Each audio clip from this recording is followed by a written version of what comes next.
Dear students, it's a pleasure to welcome you to Darasa Online.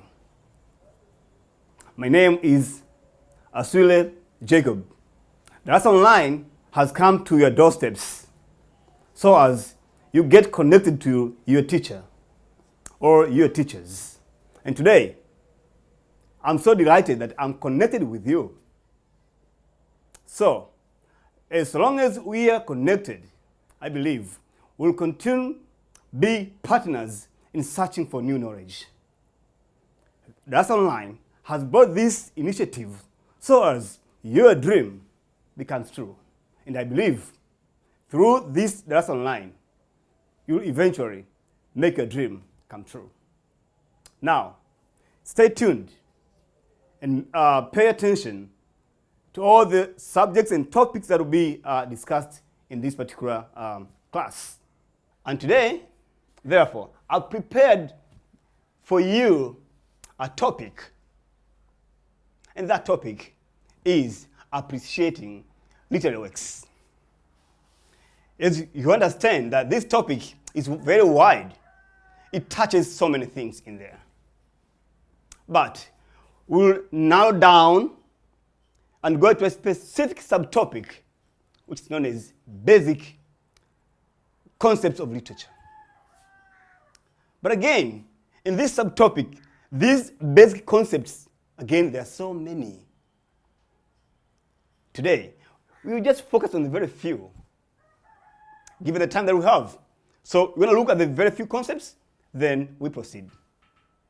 But one more thing, that will be guided by a question. Not only a question, but it's a competence-based question, which reflects the new format of examinations. Now, how that question looks like, here we go. The question asks, why are the following literary concepts used in a work of art? My dear students, I said earlier that this is a competence-based question. This very question wants you to provide the reasons as to why such concepts are being used in a work of art or in literary works, such as novel, plays, drama, and short stories. By understanding the requirements of the question, you'll be able to score, to have good grades, and thereafter excelling very well in your exams. So I believe at the end of this lesson, you'll be having an ability of attempting this question very well. And you'll be able as well to apply or to use these concepts properly. But again, you'll be able to identify them whenever they are being used in such literary works. So, here we start. Let us start one concept after the other. Now, our first concept is hyperbole. Students, remember that the question doesn't want you to define these concepts. Rather, you need to give reasons. I know there are some students who just jump to the definition of this concept. Now, we need to give reasons as to why hyperbole is being used. And now, one of the reasons for the use of hyperbole is to make or to create an emphasis. An artist may take this concept into board for the sake of creating an emphasis on the topic that he or she wants to communicate. But again, an hyperbole may be used to capture the attention of the audience. Now, let us look at an example of a hyperbole. For example, when one says, Juma enjoys swimming in the human blood. Juma enjoys swimming in the human blood. The other example of hyperbole, one would say, billions of friends came to my birthday party. My dear students, when you look at these two examples, that one is enjoying swimming the human blood. The other one says, billions of friends came to the birthday party. This is not true. It has just used words to exaggerate, expressing something beyond normal, beyond actual reality. But the fact is, the artist just wants to emphasize a point that maybe many people attended his birthday. Or Juma is such a cruel person who always enjoys seeing people dying or shedding blood. The next concept is understatement. Again, there's a reason as to why understatement is being used in a work of art. Understatement is when an artist uses words to make a situation appear more small or appear less important or less valuable. Again, one of the reasons for the use of this understatement may be to create or to entertain people, to make people laugh. But again, it can be used to capture people's attention. But again, understatement can be used to express somebody's pomposity or prestige. For example, one may say, I just need 1 billion for my breakfast today. Just, look at this particular example. So this person is making like 1 billion is like maybe something which is to him is little amount of money. While in fact, that 1 billion for a breakfast is a lot of money. But this man seems to be very rich, and he or she may be expressing how rich he is. So to him, 1 billion just for lunch or just for breakfast. So he's like using these words to make situation appear very small. But again, he or she may be expressing prestige, that he's such rich. That's why he say 1 billion just for a breakfast. My dear students, now let us move to another literary concept. Now, that is paradox. A paradox is also being used in literary works, behind the usage of which there is a reason. Artists, they use this word mainly for activating thinking,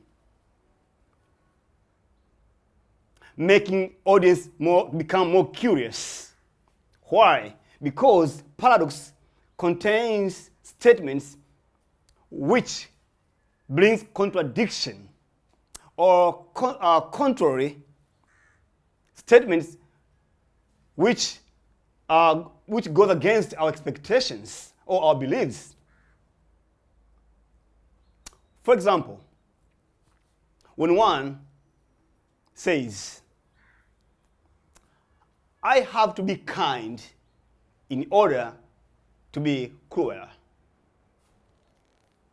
Now, when you look at this statement, it's contradicting, it's contrary to our expectations. That one says, have to be kind, not be cruel. Now, a reader, or you as a reader, or an audience, you start thinking. Now you'll be challenged, mentally challenged, that what does the author or artist mean by that particular paradox? My students, the next literary concept is oxymoron. Again, oxymoron also brings contradiction, but again, activate, motivate, promote one's thinking. Why? Because oxymorons, it contains two combined words, which again bring contradictions. For example, you read a novel, you read a play, you come across with words such as cold fire, open secret. Now, look at those words, cold fire. Have you ever seen cold fire, dear students? But again, open secret, my students. Is there a secret which is open? Now, that's an oxymoron. That again, it has challenged your thinking. You're trying to ask yourself why the artist or the author or a playwright has come to arrive to such oxymorons or words which are combined together and bring contradiction. So you get challenged. Students, let us move to another concept, and that is diction. Diction. In most of the literary works, this word is normally taken into board. The artists, when preparing their works, normally have to be keen enough to choose words which will have an impact to the message that is intended. The words used in works of art are skillfully chosen, are artistically chosen in order to make that message more powerful. In diction, for example, an artist may employ some of figurative language so as his message or her message penetrate to the public very well. Look at this example. One is narrating a story, and here he may start by saying, "It was such a windy and stormy day when my mom decided to get out and started running away." Now look here. Look at this, the words used in there, like stormy and windy day. These are adjectives. These words have been chosen carefully so as to make an emphasis. And you reader and you students, as you'll be reading that particular story, you'll be engaged and your attention will be captured. But again, the diction beautifies the work of art. It makes the work of art look so beautiful that when you start reading or watching such a work, you remain focused because of the diction. They get used to, or they get captured because the words in that particular music, they're so strong, they're carefully chosen. People went even far buying such a music or paying money so that he or she attends in that particular concert where there is a performance of music. we get in love with some artists because of the diction chosen in the songs, in that particular poem. They are so powerful. The words are being skillfully chosen. My dear students, the next concept is plot. Remember that the question doesn't want you to define what the plot is, but you need to give reason as to why plot is being used in a work of art. A plot is just an arrangement of events in a work of art. But there is a reason behind that. An artist may decide to arrange the events by the use of flashback. That means placing the last event at the beginning of the story, or at the beginning of the novel, or a drama, or a comedy, or may arrange the events sequentially. That means from the beginning of an event, the middle, or the end of an event. Whichever way, or whichever style, there's a reason. Now, for example, by the use of flashback, an artist may use that style for the sake of creating uniqueness. That means he's trying to identify, to differentiate from other artists by the means of flashback. But again, by the use of flashback, helps to capture the audience's attention. When events are being arranged, where the last events are being placed at the beginning, now, as a reader or as an audience, you'll be interested to know what were the previous events. My dear students, you may recall a play titled Betraying the City by Francis Mbuga, where in that particular play, the events, it starts with showing Nina and Doga at the graveyard. Now, you as a reader, you'll be interested who died, what was the reason for the death, or what was the cause for the death. Now, by establishing such desire of knowing what happened, then again, you have been captured. And later on, the artist's mission is accomplished because he or she has managed to capture your attention. Now, let us move to another concept. As said earlier, that you are not told to define these concepts. Rather, you have been asked to give reasons as to why such concepts are being used. Now, the next concept is euphemism.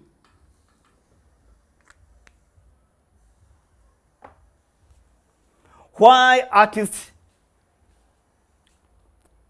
tend to use this particular concept, euphemism? Again, one would say euphemism is being used in order to show civilization. That the works of arts that are being read by people of different age. Now, the words in that particular work have to be the words which cut across all the ages. The young people can read that particular work. The elders also can read. Now, euphemism, they are being used to replace those offensive words. So they tend to soften those harsh words so as to make that particular work looks more civilized. And the artist will be treated as an author or an artist who also civilized. Euphemism in work of art also is being used to observe the moral values of a given society or moral standards that are being found in that particular society. For example, when one says, I want to go to washroom, and the other one says, I want to go to toilet. Now the first person will sound more civilized. He has used very soft words. But the second person who says, I want to go to toilet, that sounds very, very offensive, very harsh. So, euphemism is being used to establish such issues like civilization, also maintaining social values. But again, euphemism is used to express or to show politeness, to express that somebody is wise enough because of the use of the words which are present. Now let's just move to another concept, which is taboos. My students, I understand that these terms are not so new to you, but our question is a competence-based one, wants you to give reasons. There's a reason also behind taboos.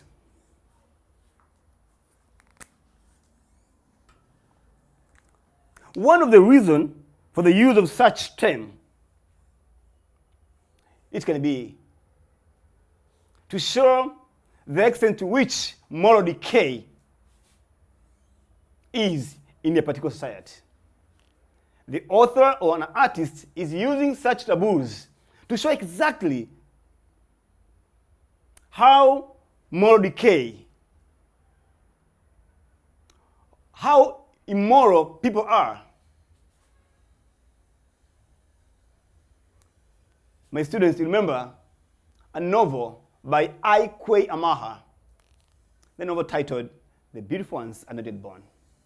In that particular novel, you come across with taboos. I believe you guys, you remember the words like rotten cunt, you son of a bitch, uncircumcised baboon. In other words, these words, my students, lack manners. They sound very offensive and cannot be uttered in the public. Students, let us now move to other terms. Why we use aesthetic. The reason is simple, my students. Aesthetic is being used in order to beautify the work of art. From its meaning, aesthetic means the study of beauty. Now, if it's a study of beauty, now it's being employed in the work of art to make that particular work of art appear beautiful. And eventually, it will attract people to read that particular work. Being a poem or a short story, because there's a beauty in there. There's a flavor. Now, the flavor that I'm talking here is not the flavor that we get from candies. No, this flavor is literally flavor. That when you start reading that particular work, which contains this aesthetic beauty, you never stop reading that story or reading that novel, following that particular comedy or a drama, because there is aesthetic in there. There is a pleasure. There is sweetness. Remember, I'm talking about the flavor that we found in the food stuff. No, this is a literal flavor. My students, the next concept is art. Again, art is very common to you. The word art is not new to most of you. when you define the term literature, the word art is there. It's one of the mandatory words that each student has to touch it in the definition. But here, you are told to give reasons why art in the work of art. Art can also be found in aesthetic. The skills that you employ, the techniques that you employ in your work, and making that particular work appear beautiful. That is art. The way you maneuver the language to make your work of art appear attractive, you're doing art. The skills that you're employing to make that message you have is an art. Art is one of the powerful terms in work of art. It has so many reasons. It can be taken even other reasons from this, because art is a broader term. So the reason is why art is employed in there is to effect the message, to make sure the theme, the central idea of work of art penetrates to the public. And the public learn from that particular art. The message intended also get there, down there. The people on the ground get the message through art. Art is being used for entertainment.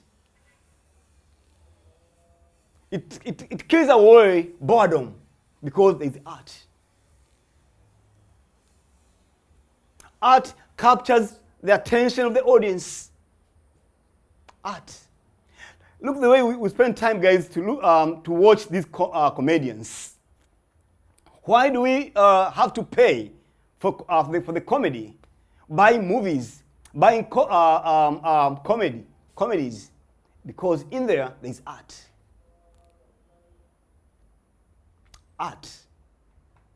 Art is all about literature. Having that said, may I now give you a room to ask questions regarding this particular topic or subtopic that I've just shared with you. There'll be WhatsApp number passing on the screen. You guys be free to shoot me questions, comments. If there are areas that need clarification, then here I am for you. My students, the other alternative question in this particular topic, as said earlier, one, you might have come across the question which asks, how would literary works look like without such literary concepts? Again, this is a competency-based question. It wants you how would literary works looks like without the concept that we have discussed. Now, a work of art without art.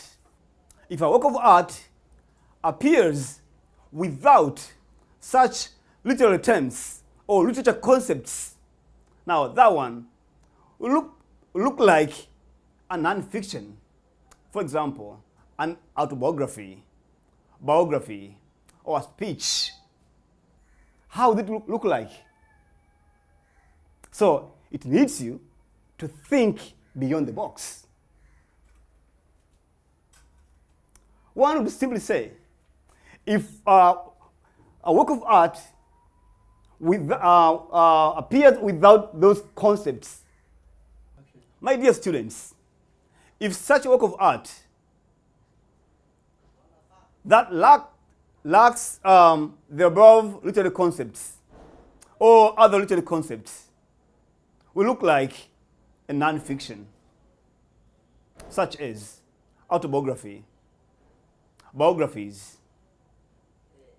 reports like a research report or a speech, somebody just telling a story at a bus stop. Why? Because it lacks such flavor. It doesn't have art. It doesn't have a diction. Words are not skillfully chosen. One will say that particular work will be boring. You know, it's very hard to make people laugh is when you prepare a comedy. Like, comedians normally employ art. The words are chosen carefully. And the diction in there makes people laugh, excited. But now think if somebody is claiming that he's a comedian, then he fails to employ such concepts.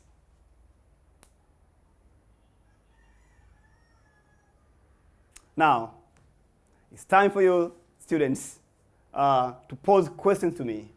If the area that are not well clear, you need some clarification, today I'm here for you.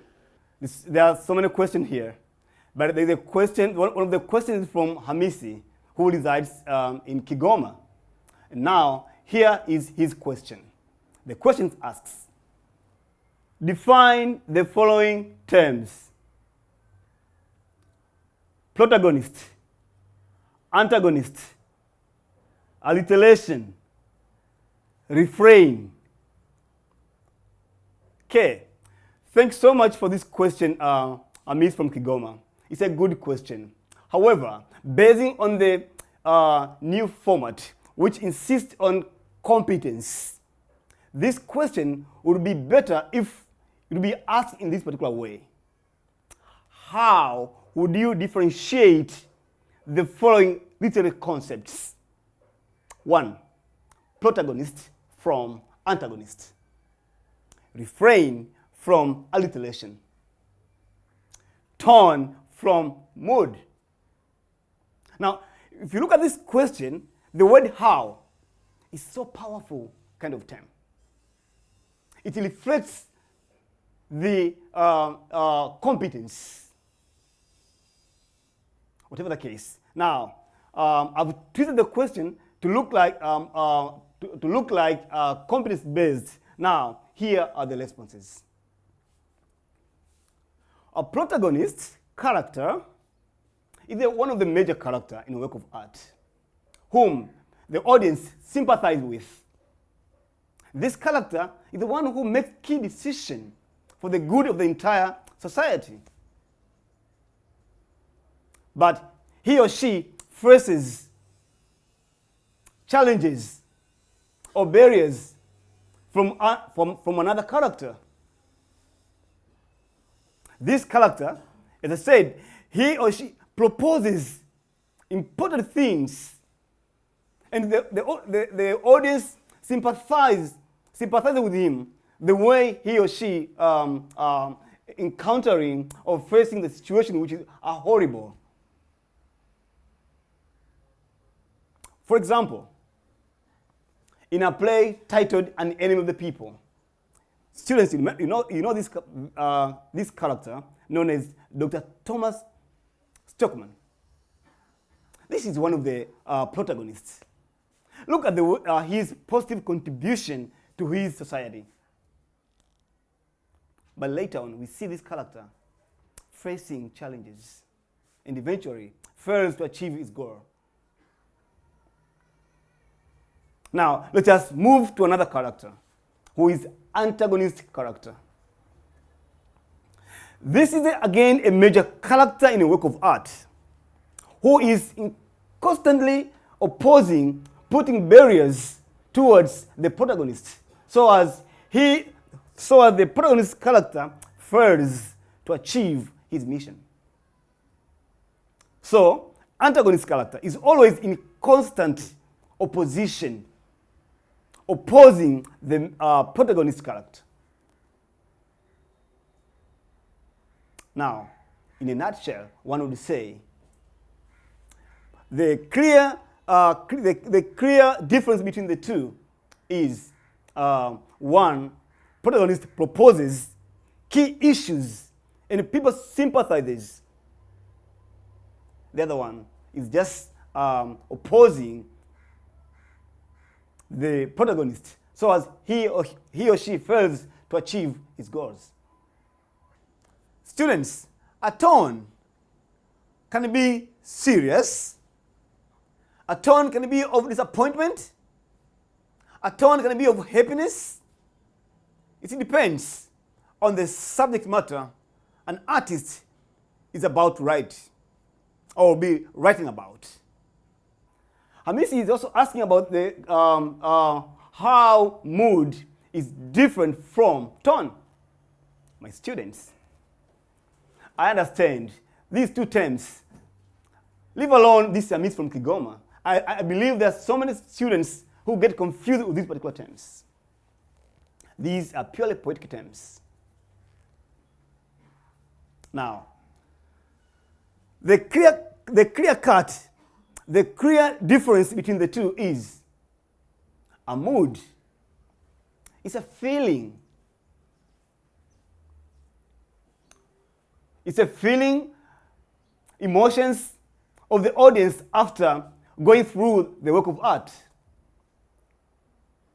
When you are reading a work of art, say a novel or a short story, how do you feel? Now, such a feelings, you are creating a mood. So it's you, audience, it's you, reader, who develop such feeling, who develop a mood. But coming to a tone, this is an attitude of an artist towards the subject matter. Students, a tone can be serious. A tone can be of disappointment. A tone can be of happiness. It depends on the subject matter an artist is about to write or be writing about. So, the clear cut between the two is a mood for the audience or the readers, and a tone is for an artist.